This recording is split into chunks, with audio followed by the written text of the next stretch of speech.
श्री स्वामी समर्थ सगळ्यांना. आणि मी तन्मयला उठवायला गेले बघा, तन्मय उठतच नव्हता. तन्मयला उठायला खूप कंटाळा येते, त्याला म्हटलं मी तोपर्यंत झाडून घेते.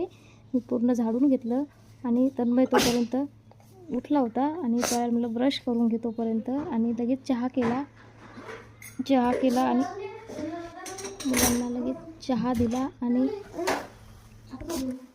तन्मयला विचारलं बिस्किट खाणार का, तो हो म्हणाला. आणि दोघांना पण म्हटलं बिस्किट खा. आणि बिस्किट खाताना बी बघा कशा मस्ती करतात बघा. आता लगेच मी चहा गाळून दिला आणि भांडे बाहेर ठेवले आणि बघा कसे मस्ती करत होते. आणि तिथे मला बीट दिसले, बीटला कोंब आलेले होते. लागतात का नाही काही माहिती नाही, पण आलूसारखे लावून बघावं म्हटलं मी. आणि त्याची कोंब हलक्या हाताने काढले आणि मातीमध्ये थोडेसे हे केले, टाकले मातीमध्ये, त्याला कोंब आले. म्हणलं आता आले तर आले, आहे तर वाया आपल्याला घालायचे.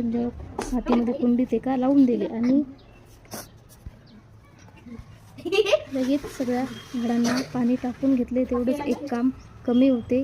बाहेर झाडापाशी आले तर पाणी लगेच टाकून घेतले. आणि मी पालक आणला होता, लगेच पालक निसायला घेतला. आणि पालक तर खूपच खराब दिसत होता आतमध्ये, आणि तो चांगला निवडून घेतला आणि लगेच धुवून वगैरे घेतला आणि पालकाचं वरण लावलं. पालकाचं वरण लावून लगेच चला म्हटलं आता पूजा करू.